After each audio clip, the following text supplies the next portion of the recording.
Como ustedes saben, en el programa, estas 3 últimas sesiones, vamos a tratar el tema del racismo en una variante que está aún explorándose, ¿sí? Está explorándose, estamos investigando sobre el asunto y tiene la especificidad de que nos hacemos preguntas. Yo soy investigadora del Instituto de Investigaciones Sociales. La gran mayoría de las cosas que les voy a decir aquí está basada en investigación empírica que realizamos en el instituto, y una de estas preguntas que nos hacemos es ¿cuánto importa la raza? ¿No? Ya han estado hablando de ese concepto. ¿Qué tanto importa la raza para situaciones de género, de etnicidad y de clase también?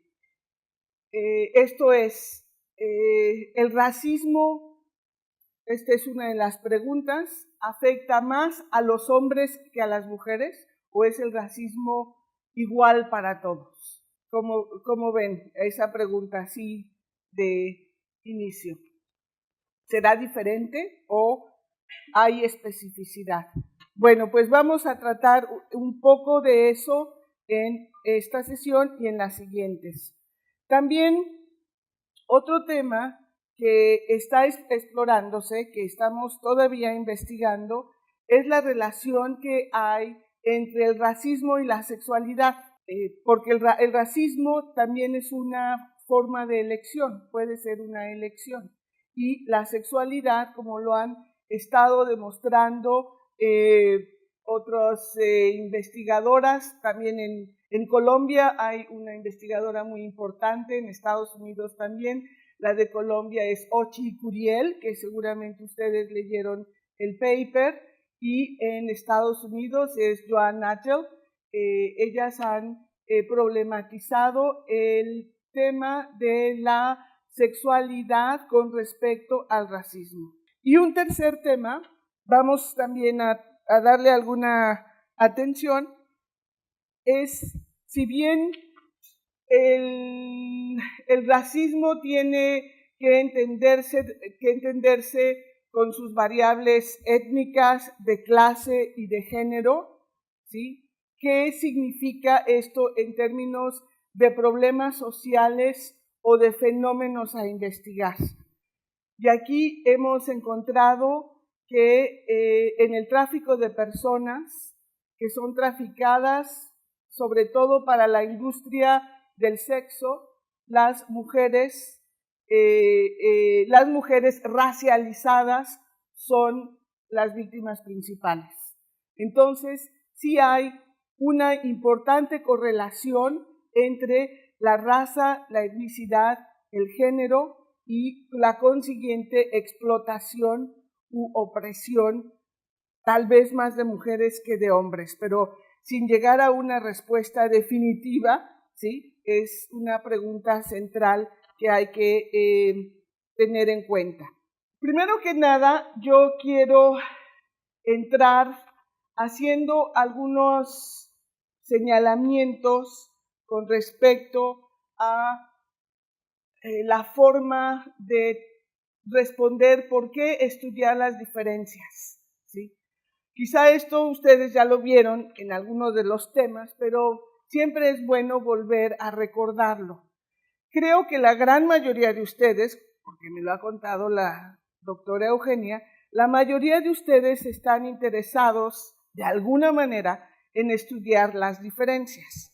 Las diferencias, ¿qué diferencias? Las diferencias culturales, étnicas, raciales. Estamos asumiendo que ustedes están construyendo, explorando hacia las formas de teorizar la diferencia, ¿sí? ¿Cómo aprendemos ahora a estudiar los pueblos indígenas, los afrodescendientes, los inmigrantes, por ejemplo, las mujeres, las personas con identidad sexual diferente, etcétera? Bueno, pues todo eso hay que empezar de alguna manera a buscar la metodología y también cuáles son los argumentos para estudiar esa diversidad. Bueno, primero que nada, tengamos en cuenta que este siglo, el siglo XXI, es el siglo en el que vamos a estar atestiguando cómo se va produciendo la teorización de la diferencia, el reconocimiento y la legislación a ese reconocimiento que son los derechos. Esto no existía hace 20 o 25 años, 20 años. Entonces es un fenómeno realmente muy nuevo, donde tenemos más preguntas que respuestas.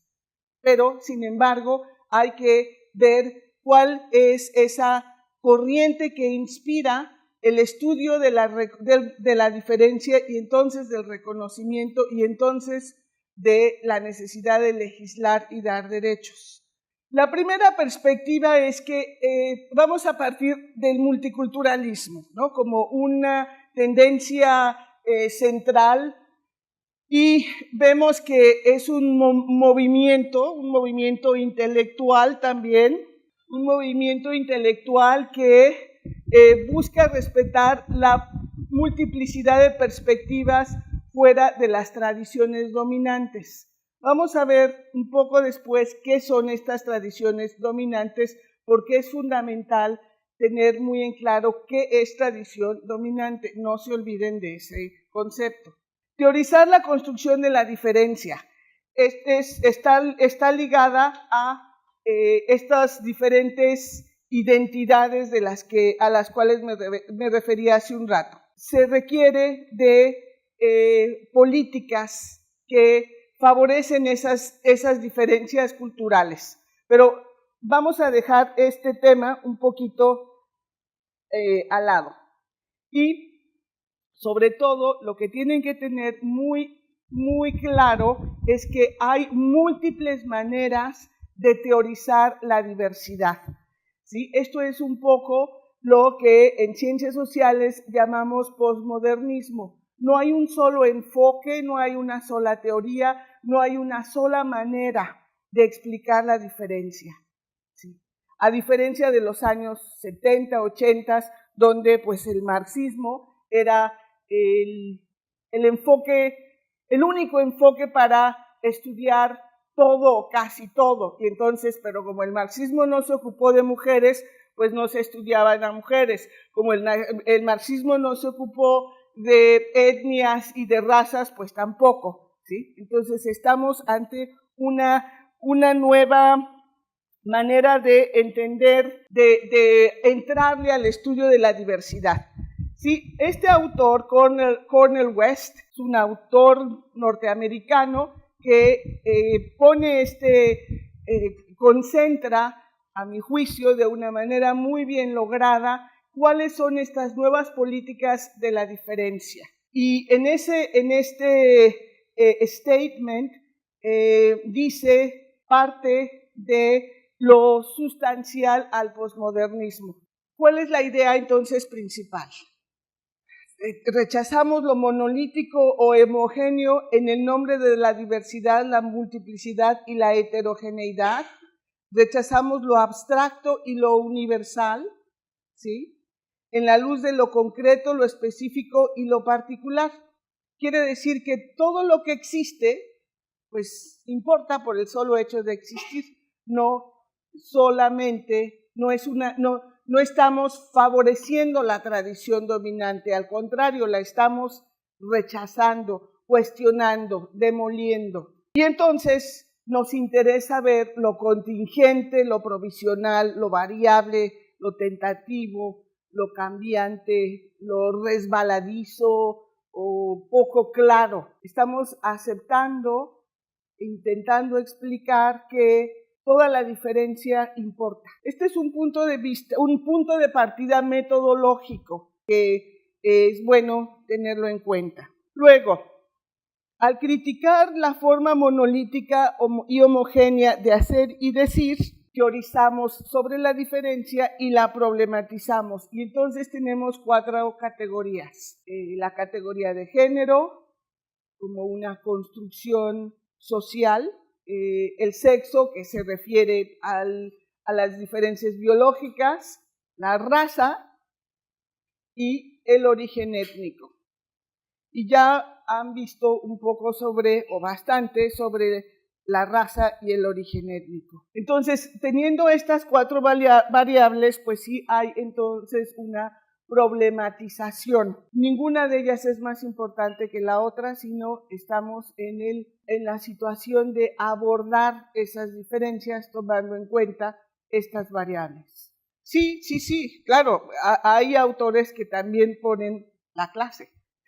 Claro que sí, importa, claro que sí importa. Es que el tema de la clase siempre está, siempre va a surgir, ya sea porque queda de alguna manera implícito. ¿Sí?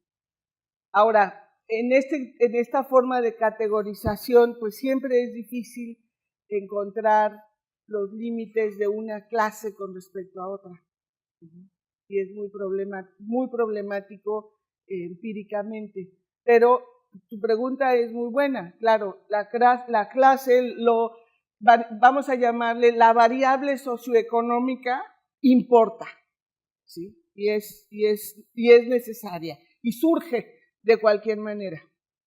Cuando hablamos de la tradición dominante, estamos hablando de un grupo de personas que ha intervenido y ha modelado la forma en la que pensamos, hablamos, explicamos el mundo, la ciencia, el arte, y que poco se sabía de cómo pensaban o cómo piensan, cuáles son las voces de todo ese grupo, de los múltiples grupos que están fuera de esa tradición dominante. Bueno, aquí tengo unos ejemplos, ¿sí?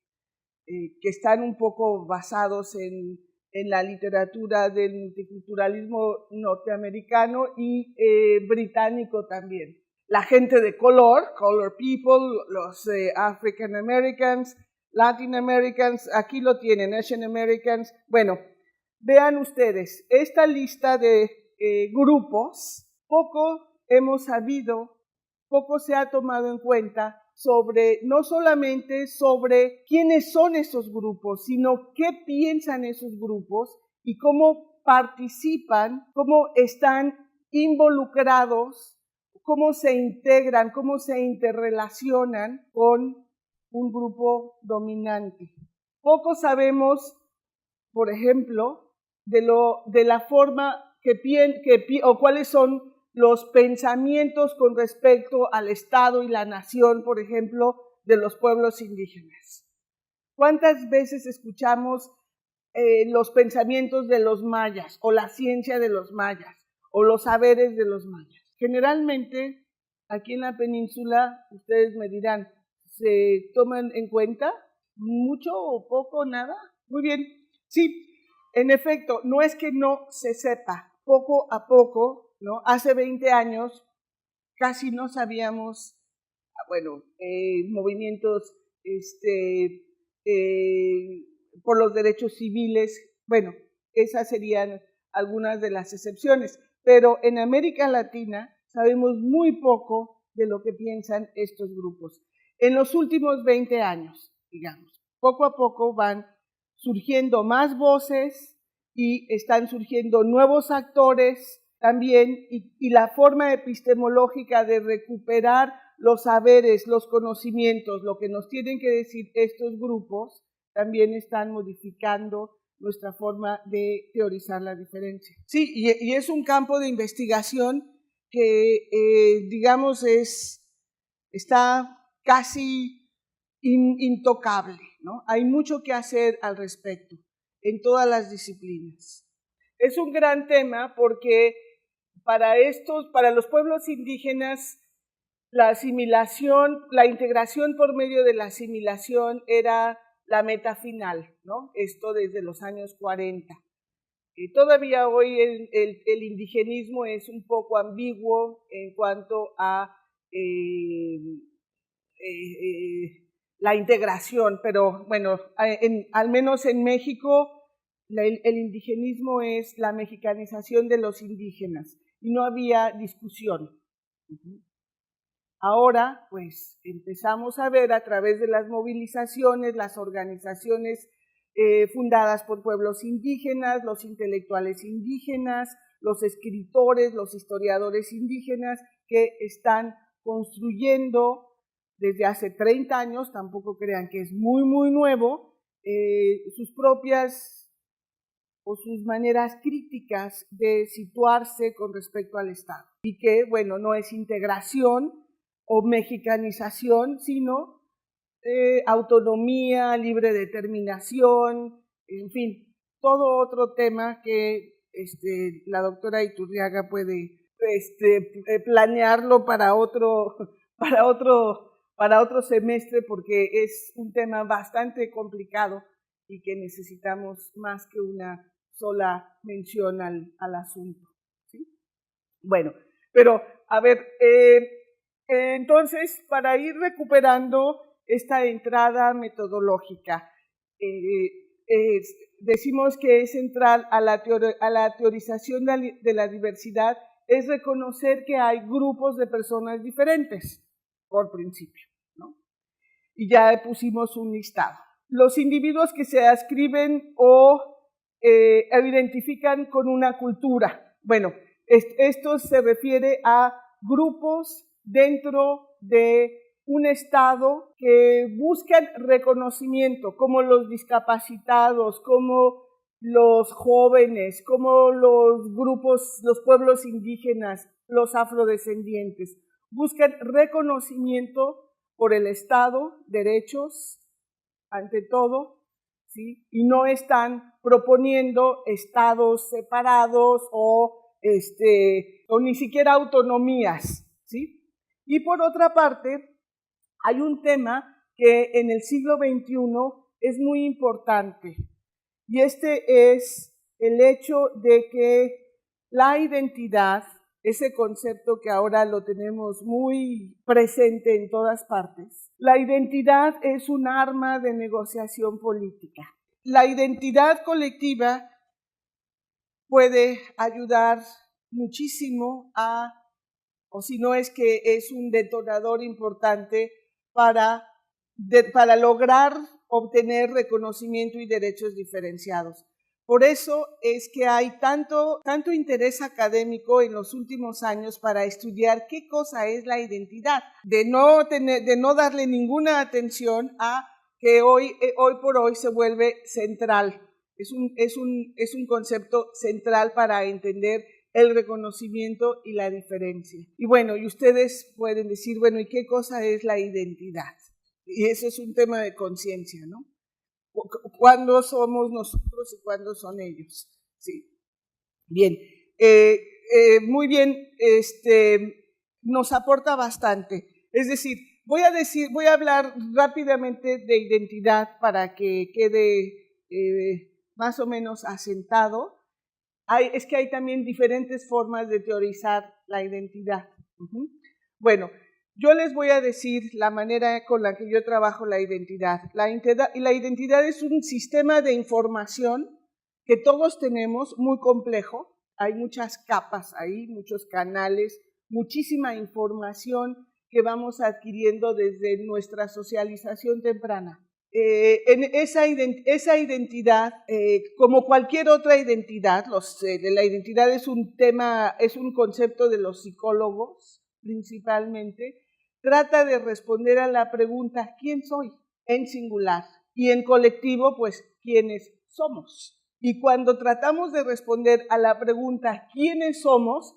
Pues sí se vuelve un tema sociológico y antropológico fuerte, porque no todos nacemos sabiendo quiénes somos, todos los que estamos aquí, sino aprendemos en la socialización, aprendemos a decir quiénes somos. Y esto es a través de un proceso de inculcación de información que recibimos principalmente en los primeros años de socialización y que ocurre en la escuela primaria aproximadamente. Entonces, esa pregunta, ¿quiénes somos?, es central para entender básicamente cualquier problematización con respecto a la identidad. Y al decir quiénes somos, también ocurre otro tema muy importante, que es quiénes somos nosotros frente a ustedes. Como decía la compañera, es un proceso de inclusión y exclusión. Somos Wicárica, pero ustedes son maya y nuestras barreras están delimitadas y están al menos claras o deberían de estar para ambos grupos. Algunos grupos tienen más énfasis en esta pregunta de quiénes somos y otros se preguntan a dónde vamos. Pero un poco de eso voy a hablar en otra ocasión. Pero lo que yo quiero que tengan en cuenta es que central al estudio de la identidad es el quiénes somos. Es lo que los antropólogos, etnólogos, los psicólogos le llaman el núcleo duro de la identidad. ¿Ustedes se han preguntado alguna vez quiénes son? Bueno, sí. Claro, porque el quién soy es personal también, y es la pregunta que el reconocimiento de las personas con identidad sexual diferenciada, bueno, se empezaron a preguntar, ¿sí? ¿Quiénes somos? ¿Y por qué vivíamos ocultos? Tienes toda la razón. Nunca vamos a llegar a la respuesta, hoy me levanté sabiendo quién soy. No, y además lo que dijiste da pauta para complementar el hecho de que la identidad nunca es definitiva, ni es determinada, sino va evolucionando o transformándose y agarrando de donde puede. Pero entonces hay un concepto muy problemático que se llama identidad nacional, y ahí sí se van a anclar. Poco, depende, pero sí van a llevarlo en las espaldas mientras haya naciones y estados-nación. Porque ahí vamos a ver una beta que se va tornando interesante al explicarla en términos de género. Porque en el mito del mestizo, ustedes seguramente ya, el mestizo chilango, no en el mestizo de Yucatán, porque, bueno, pero es un tema bien interesante que sí nos remite a entender esa ruta que les decía de cómo el género importa también en esa identidad nacional. Miren, rápidamente, para una beta para entender las otras voces o para entender los procesos de reconstrucción de identidad, habrán visto, por ejemplo, al grupo de los estudios subalternos, y una exponente principal es Gayatri Chakratovsky, más bien conocida como Gayatri Spivak, ¿sí? En este muy influyente texto que se llama ¿Pueden los subalternos hablar? ¿Sí? Los subalternos es toda esa lista de grupos que les puse anteriormente, y pueden hablar, y aquí en una forma condensada les platico un poquitito de cómo es que llega Gayatri a esta forma de cuestionar lo universal, lo monolítico y la tradición dominante. Bueno, Gayatri pues es una estudiante, es una mujer privilegiada, ¿no? Una casta alta, puesto que estudia en Oxford, y ella va a estudiar historia, y sus profesores son historiadores, son la tradición dominante. ¿Quién es la tradición dominante? Pues hombres blancos, occidentales, y ese era heterosexuales, heterosexuales, clase medieros, ingleses, sí, británicos, ingleses, coloniales, en fin. Esa es la tradición dominante. Y Gayatri, entonces, la forma, los ingleses son tienen una escuela muy importante para la enseñanza de la historia. Son reconocidos como, pues, la mejor historia que se hace en el mundo, ¿no? Y como buenos coloniales, pues en India y también en México han hecho muchos estudios importantísimos, ¿no? Son indiscutibles, aunque sean de la tradición dominante, con rigor académico, con seriedad, con sistematicidad, ¿no? Pero la forma en la que Gayatri veía esa forma de entender la historia era una forma casi lineal y donde el centro era determinante de casi todo proceso, de todo proceso o fenómeno. Esta forma de ver la historia no veía la periferia, no veía la marginalidad, no veía a los campesinos, no veía a las castas bajas, no veía a otros grupos que no fueran las élites dominantes y centrales. Y entonces Gayatri pues propone otra propuesta y había que estudiar la historia de la India, la historia de la colonia, pues a partir de una cadena discontinua de insurrecciones campesinas durante la ocupación colonial. Y con este argumento, pues ella todavía ha sido muy reconocida y tratada de copiar en muchas otras historiografías. Metodológicamente, ¿eso qué significa? Que hay que buscar las voces heterogéneas, discontinuas de los otros, de los subalternos, los subyugados, los marginados, y construir una historiografía alternativa. Y esto, bueno, ahora cada vez estamos más conociendo historiografías de este tipo. Todavía falta mucho, no crean que ya está todo dado. Tenemos apenas unos 10 años, 15 años en esta tendencia de reconocer la diversidad. Para hablar de la identidad nacional, les decía que a diferencia de otras identidades, la identidad nacional se ancla. ¿Esto qué quiere decir? Que es un peso en el buen sentido, no es nada derogativo, ni peyorativo, ni ofensivo tener identidad nacional. No, y no me refiero a celebrar las fiestas patrias y decir ¡Viva México! No, eso no es identidad nacional. ¿Sí? Es una expresión de identidad, si quieren, pero no es identidad nacional.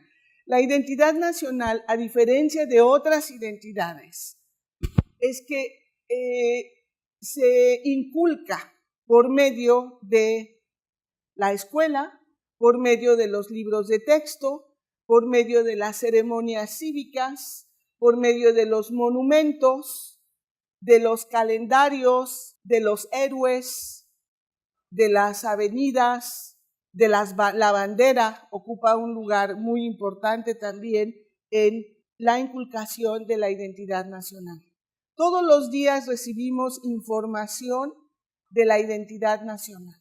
Todos los días nos están diciendo quiénes somos. Y aquí el ejemplo que vamos a ver es uno de dos. En la identidad nacional de México hay dos mitos. Mitos no quiere decir inventos o mentiras, sino quiere decir dos historias, ¿sí? Que están relacionadas con el origen de la nación mexicana. Todas las naciones o todos los grupos étnicos tienen esa pregunta, ¿quiénes somos? Y los mexicanos aprendemos en la escuela a saber quiénes somos. El aprendizaje es, ¿quiénes somos? Somos mexicanos, ¿sí? Somos mexicanos. ¿Y de dónde viene eso de mexicanos? Bueno, Es un mito, es una historia al mismo tiempo real que es, ustedes conocen a la Malinche y Hernán Cortés. Es la pareja fundadora de la nación mexicana. ¿Sí? Todo lo que les voy a decir les va a sonar familiar porque en la primaria lo vieron en todos los años. ¿Quiénes son los mexicanos? Son hijos, son los descendientes de padres españoles y madres indígenas. Y ustedes pregúntense cuándo han visto a un mestizo, si es padre español y madre indígena. No se comprueba, pero no importa. Puede ser europeo o español, pero siempre es padre. La indígena siempre es madre. Y esos somos los mexicanos de hoy. No se los estoy diciendo yo, mañana lo vamos a comprobar en el libro de texto. Bueno, entonces ese es el mito del mestizaje. Y no importa si genéticamente es válido, si estadísticamente cuántos mestizos hay, si es cierto o no. Lo que es importante es que esa información ha hecho que la mayoría de los mexicanos nos reconozcamos como mestizos, sin problema. Y ser mexicano es igual a mestizo en el centro del país y en el resto. Ya sabemos que en la península es diferente. Bueno, claro, porque los privilegios siempre fueron para los extranjeros en un mundo colonial, para los coloniales, entonces pues es querer, desear, es imitar, ¿no? Y porque también para las mujeres criollas casarse con un peninsular era prestigio, mientras que casarse con un criollo nacido en el Nuevo Mundo pues era bajar de estatus. Entonces, eso también importa para esta discusión. Los ámbitos donde encontramos a la pareja fundadora pueblan muchos de los aspectos de nuestro ámbito cultural, ¿sí? Y de la manera también en la que podemos relacionarnos, incluso explicar por qué después el racismo afecta más a las mujeres que a los hombres. Bueno, entonces les decía que vamos a encontrar muchísima iconografía, tanto en el arte popular, ¿sí?, como en otros tipos de arte, sobre esta pareja fundadora. Y no me digan que no la han visto tantas y cuantas veces. Estos son unos calendarios de los años 20, 30. Estos calendarios se regalaban en la carnicería, en el mercado, y son, como les dicen también, cromos para sentir esa forma de inculcación de una identidad precisa, de una historia precisa. Porque no olvidemos una cosa que también es importante. La inculcación de una identidad no debe de ser confusa ni debe de cambiar mucho. Esto no quiere decir que no evolucione o se transforme, pero no podemos enfrentar una situación como, bueno, hoy nos dijeron que somos mestizos y al tercer año nos van a decir que ya no. O sea, eso no ocurre. Les digo que hay esta representación de la famosa pareja en muchísimas formas de arte. Esta es la pintura de castas, que ustedes seguramente han visto muchos ejemplos, y donde está claramente representado el varón, ¿sí?, español o europeo, la mujer indígena nativa del Nuevo Mundo y el vástago, ¿sí?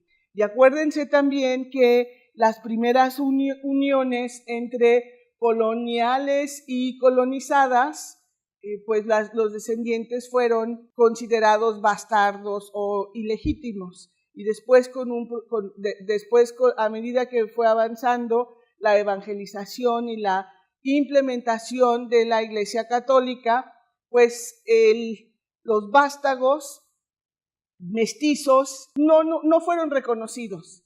Ese reconocimiento del mestizo empieza hasta muy tardíamente, hasta los años 20 aproximadamente, con un nombre muy elocuente, que es La raza cósmica, ¿sí?, de José Vasconcelos, el ideólogo del siglo XX, con respecto a convertir al mestizo en el héroe nacional, en el arquetipo de la nación, ¿sí? Y a partir de entonces empieza toda una ingeniería de Estado para que, por medio de la escuela y los libros de texto, más adelante, los mexicanos empecemos a sentir algo en común, que es una identidad, y tener algo en común es un propósito de la nación, y no es fácil hacerlo, ¿eh? De veras que no es. Hay algunas naciones que no lo llevan a cabo de esa forma, y el sentido de fraternidad, de libertad, pues siempre está comprometido. Los ejemplos de la pintura de castas pues son muchos, y hay también, como saben ustedes, diferentes castas, diferentes pinturas, diferentes formas de representar a la casta, y muchas veces están contextualizadas en el tipo de actividad económica que solían llevar a cabo. ¿Conocen esta otra famosa pareja? Bueno, este es un tema también muy chilango. Les decía que hay dos mitos muy importantes de la identidad nacional: el mito del mestizaje y el aztequismo. ¿Sí? El aztequismo. Cualquier moneda tiene un símbolo. ¿Qué es ese símbolo? El águila y la serpiente. Y aun cuando estén en la península de Yucatán, habrán visto el águila y la serpiente, ¿sí? En la bandera, en las monedas, en la banda presidencial, etc. Ese es otro mito, es el mito de fundación.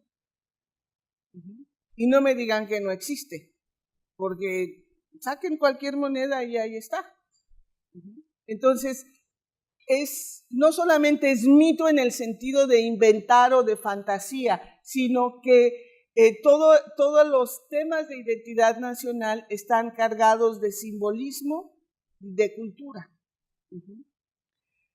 Entonces, decía que es el mestizaje y el aztequismo. Estas son representaciones del aztequismo de forma popular en los cromos y calendarios. Estos cromos también se usaban o se usan mucho, un poco con nostalgia, en los calendarios. Es otra pareja.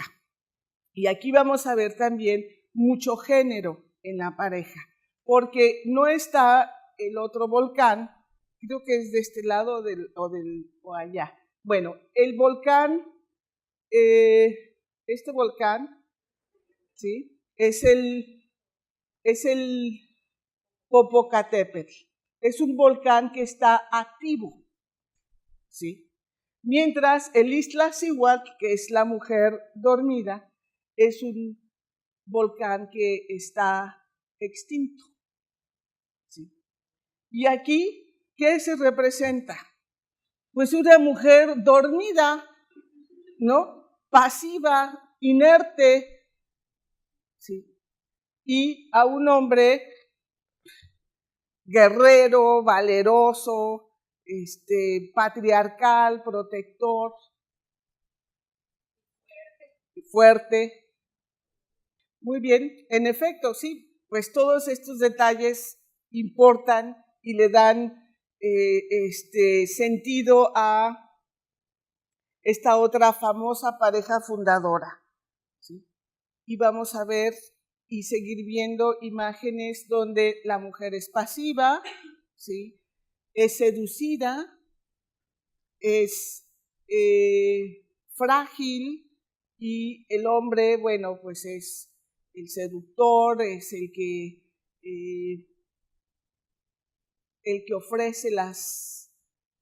ofrece riquezas, futuro, etc. ahí está otro ejemplo de las parejas fundadoras, ¿no? El cine mexicano, la época dorada del cine mexicano, pues está repleto de estas parejas que emulan de alguna manera al mestizaje.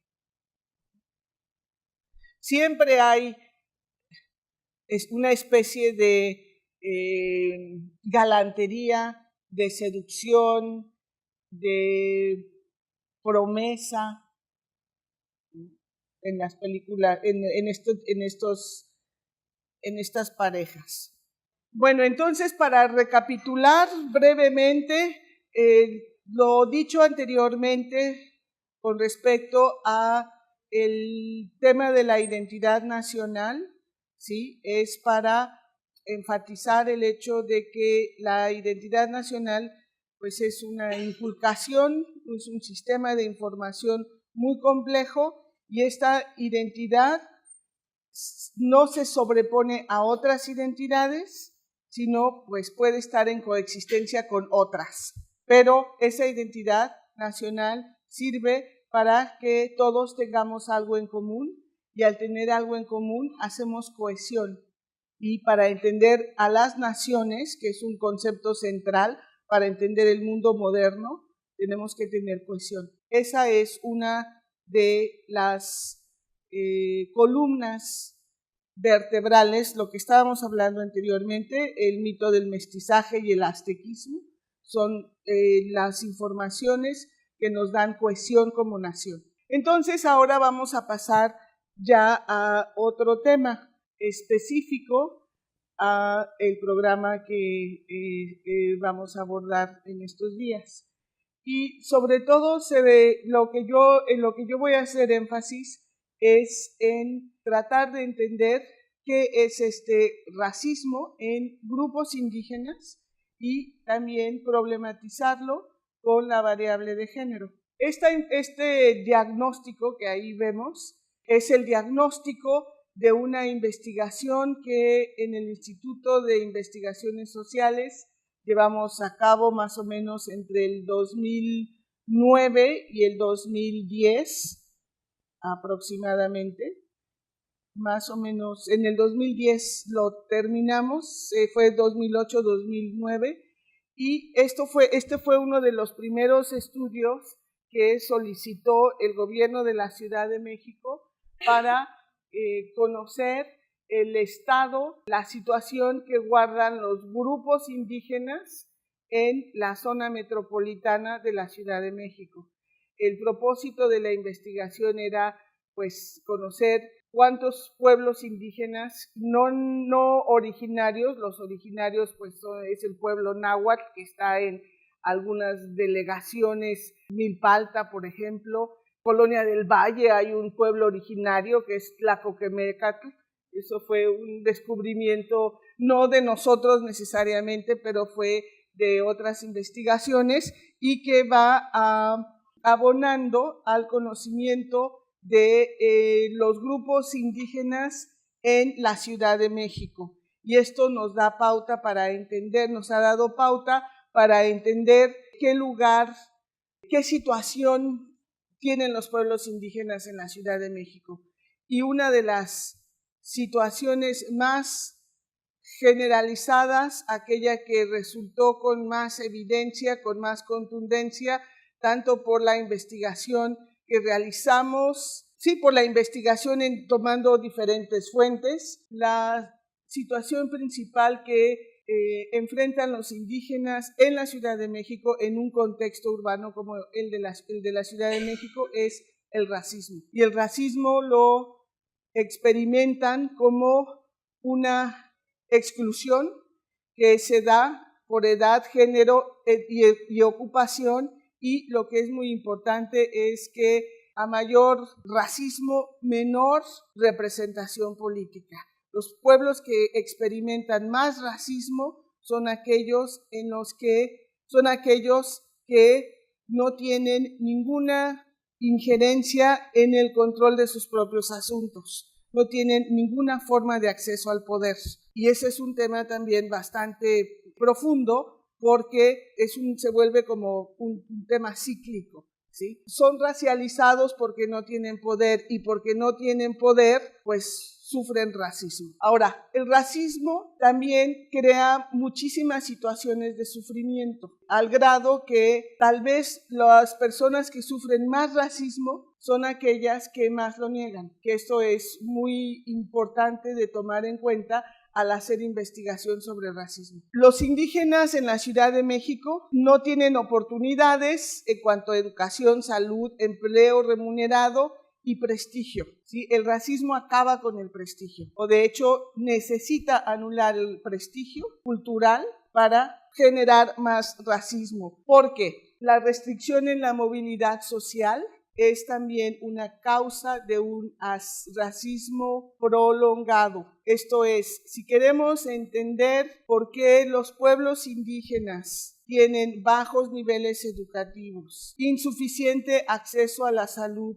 viven en condiciones precarias, no tienen oportunidades de empleo. Todo esto es generado por una falta de movilidad social que viene desde la colonia. Si queremos entender por qué este es uno de los grupos que menos movilidad social tiene, esto es romper con esos ciclos de pobreza crónica, es porque hay impedimentos tanto estructurales como culturales y simbólicos que así lo evitan. Es muy difícil romper estas estructuras simbólicas y culturales y estructurales. Bueno, vamos a ir viendo esto con más detalle conforme vamos avanzando. También encontramos que el racismo tiene una fuerte carga de género. Esto es, encontramos que las mujeres sufren más racismo que los hombres. Y las mujeres indígenas, también en una encuesta que acaba de sacar la UNAM, la gran mayoría de los hogares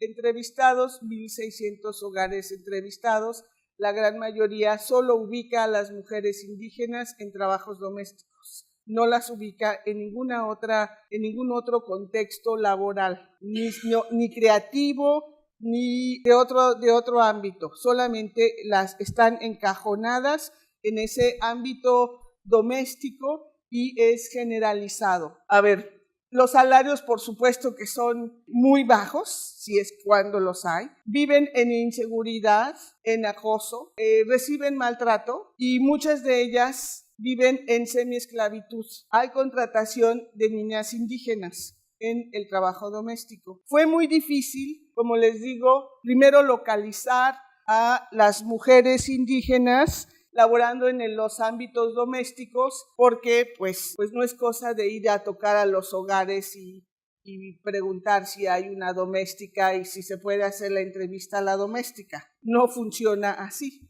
Entonces, lo que hacíamos era buscar los lugares donde estas mujeres se reúnen en una tarde libre, que generalmente es el domingo, en un parque cerca de Chapultepec, y la gran mayoría de ellas evitaba tener cualquier comunicación o cualquier conversación porque se sienten, pues están inmersas en este ámbito de inseguridad y acoso. Sin embargo, lográbamos escuchar cuáles eran los contextos de ese acoso y algunas mujeres, sobre todo las mujeres de mayor edad, de 40, 50 años para arriba, digo que están en un contexto de semiesclavitud porque viven en las casas de los patrones, digamos, ¿sí? Y lo que experimentan ellas es un terrible miedo a que las corran, las pongan en la calle porque no tienen a dónde ir, ¿no? Son mujeres que han perdido muchas veces lazos con sus pueblos o comunidades de origen o no tienen redes de parentesco o parentesco, ¿sí? Son mujeres muy vulnerables. Y bueno, pues viven con miedo y trabajan, tienen jornadas de trabajo indefinidas, trabajan todo el tiempo. Y hay, por supuesto, niñas contratadas en estos hogares. Este es el tipo de racismo quizá más normalizado, quiere decir el que casi todo el mundo acepta como que ahí está y no hay nada que hacer, así es. Encontramos también que la reproducción de esta ideología o este conjunto de prejuicios hacia las mujeres indígenas, pues es llevado a cabo en gran medida por los medios de comunicación. El racismo alienta la discriminación y la burla y la ridiculización. Este diagnóstico se llevó a cabo, como les había dicho, entre el 2008 y el 2009. Recientemente tuvimos un ejemplo de burla y ridiculización que salió en los medios y que fue un caso bastante sonado. ¿Saben de lo que estoy hablando? El presidente del INE. Así que la burla y la ridiculización pues también están normalizados. Si el presidente del INE puede o dijo este comentario que pues era evidentemente un comentario racista, si eso está normalizado, permitido, pues ese racismo también se expresa a nivel popular de forma muy contundente. Para que ocurra racismo tiene que haber mucha ignorancia, pues. El racista es alguien que ignora al otro, ignora que el indígena tiene valores, lenguas, costumbres y que es también un sujeto cultural de muchísima riqueza, pero el racista ignora y prefiere no saberlo, porque si sabe tendría alguna duda más bien para frenar ese racismo. En esa misma encuesta que les digo de los 1,600 hogares que llevó a cabo la UNAM recientemente, con eso se va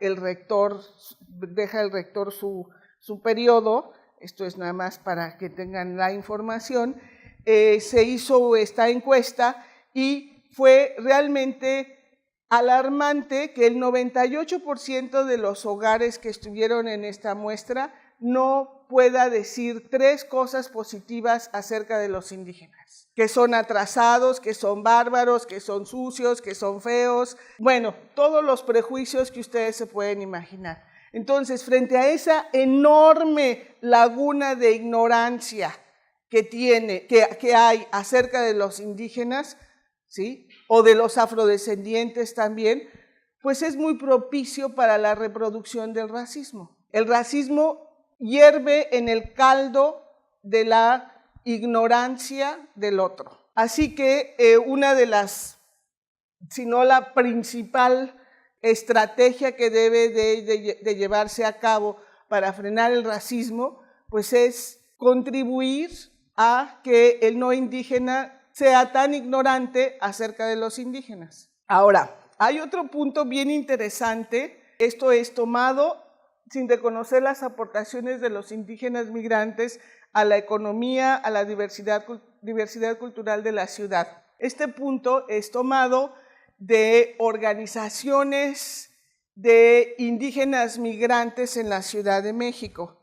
Una de ellas se llama así, la Asamblea de Migrantes de la Ciudad de México. La mayoría de ellos son de Oaxaca y ellos tienen unos puntos de vista bien interesantes porque ellos hacen énfasis en que la población de la Ciudad de México no reconoce las aportaciones de los indígenas a la ciudad y que no son en la vendimia ambulante, ni en la construcción, ni en el trabajo doméstico, es en la construcción. De hecho, gran parte de la Ciudad de México está hecha con la mano de obra de indígenas. Y sus aportaciones culturales, pues también son muy interesantes, muy importantes y que se reflejan en parte en la alimentación. Entonces, las organizaciones de indígenas, pues quisieran ver que los habitantes de la Ciudad de México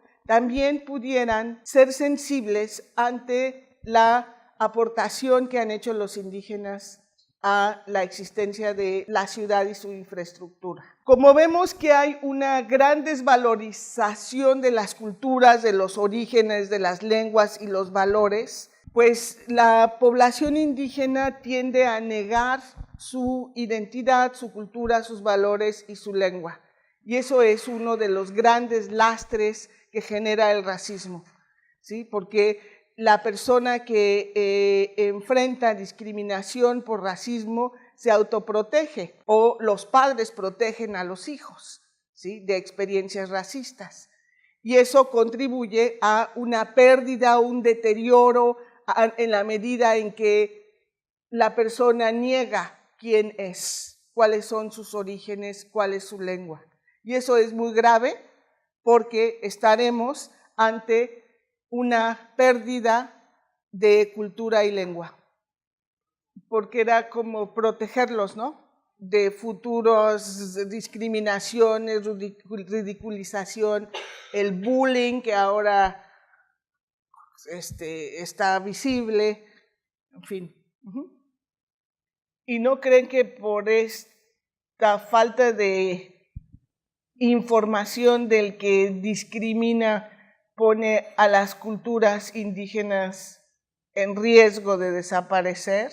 Y por lo tanto, pues es una pérdida enorme, no solo para la nación, pero para la humanidad.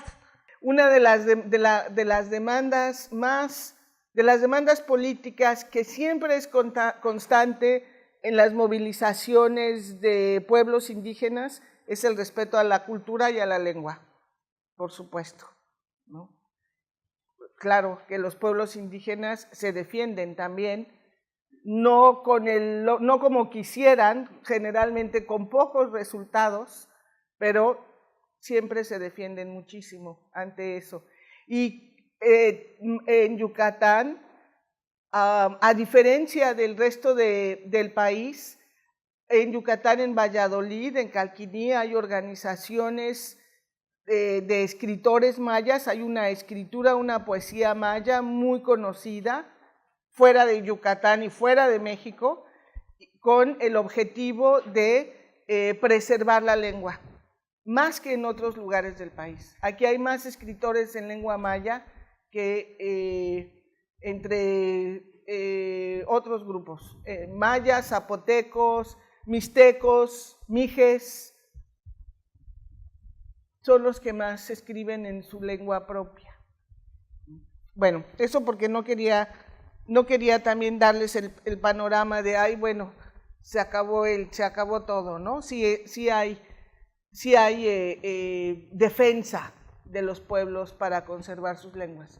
Hay otra ley que es muy importante, que es la de abril de 2001, donde el artículo 2, a todos los que estén estudiando pueblos indígenas, es un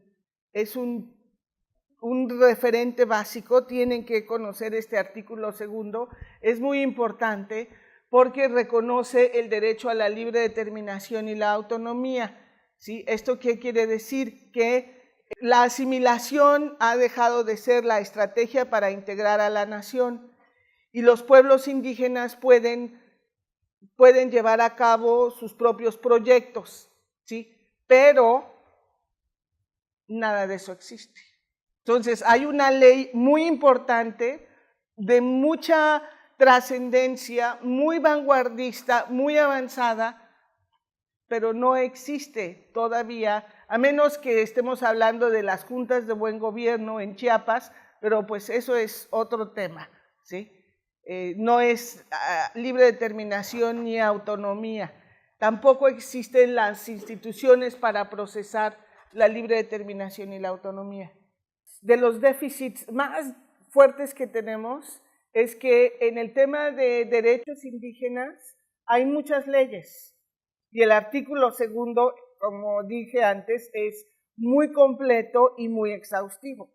El problema es que no hay instituciones ni hay los profesionales que pueden llevar a cabo, que pueden materializar el derecho. Primero, en política, no hay una política de autonomía desde el Estado y la autonomía siempre se tiene que entender como parte del Estado.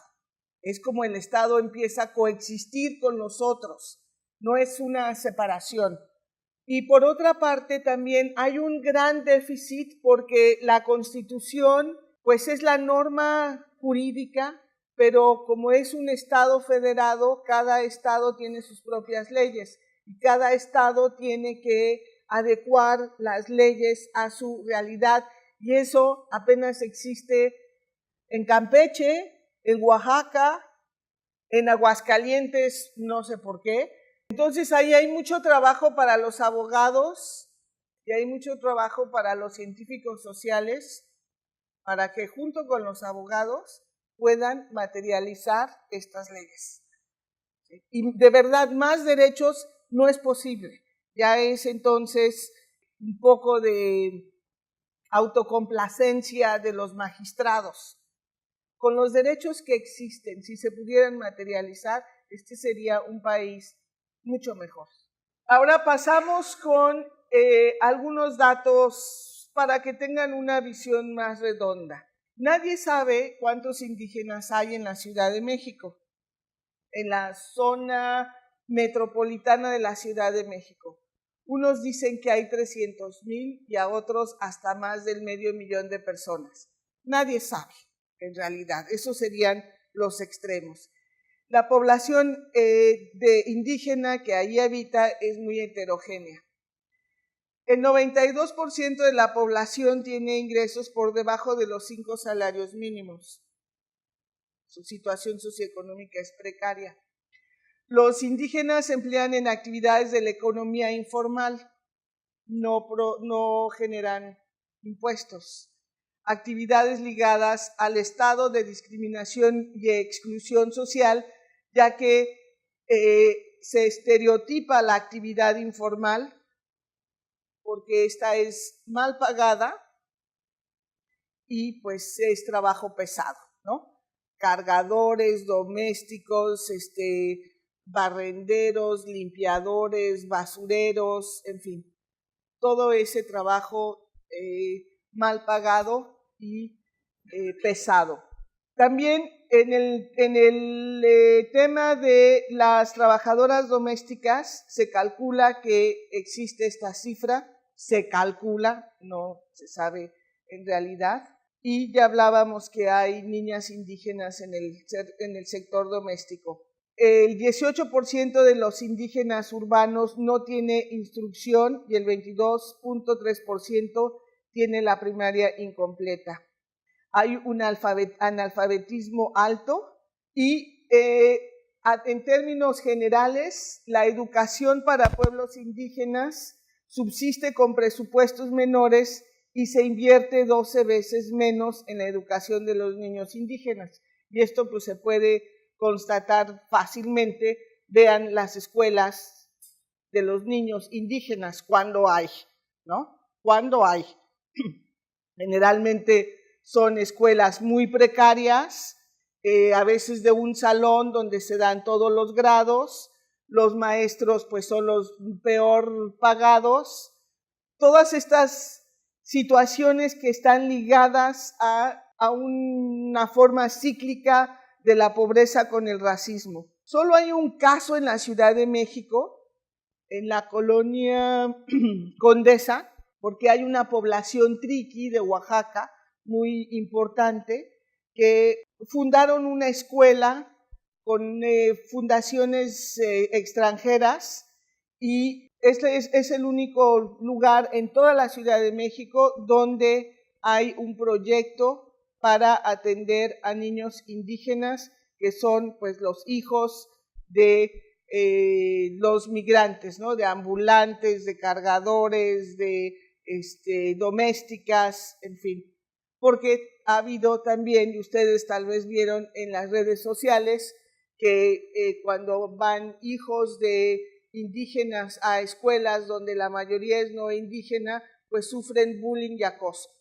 Pues ni qué hablar de la seguridad social, hay también historias en redes sociales tremendas, las mujeres que no se les permite acceder a los centros de salud cuando ya están en labor de parto avanzado y pues tienen que dar a luz en los jardines, en los pasillos o en los estacionamientos.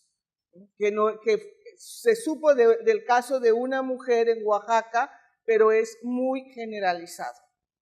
Bueno, los asentamientos indígenas son irregulares o ilegales, carentes de servicios adecuados. Pues el tipo de asentamiento urbano pues, es contrastante y generalmente los asentamientos de indígenas pues, están muy retirados. Uno de ellos es el llamado Valle de Chalco, donde hay una diversidad indígena ahí increíble. Son ciudades dormitorio que están por lo menos a 2 horas de transportación entre sus centros de trabajo y sus lugares de vivienda. Y, por último, la población indígena está excluida de la participación política a todos los niveles de gobierno, lo que decía anteriormente, no tienen ninguna forma de acceso al poder. Y carecen también de espacios públicos para la manifestación de su identidad. Y esto pues significa sin duda pues un golpe también para la reproducción a futuro, para el fortalecimiento de la cultura y lengua. ¿Sí? Hay un poco como hay algunas las representaciones de los estados en la Ciudad de México, en algunas plazas públicas habrán de organizar que la Guelaguetza o que la Semana de Yucatán o la Semana de Michoacán, pero bueno, pues tiene otro propósito, ¿no? Más que de fortalecer la cultura indígena, porque muchos de estos indígenas no participan en el diseño, en la ejecución, en la puesta en práctica de estas festividades o ferias de las representaciones de los estados en la Ciudad de México. ¿Sí? Es folclorizado. Bueno, pues aquí tienen una síntesis de lo que acabamos de ver en términos de hallazgos, y en la Ciudad de México pues el racismo es la principal causa de la discriminación.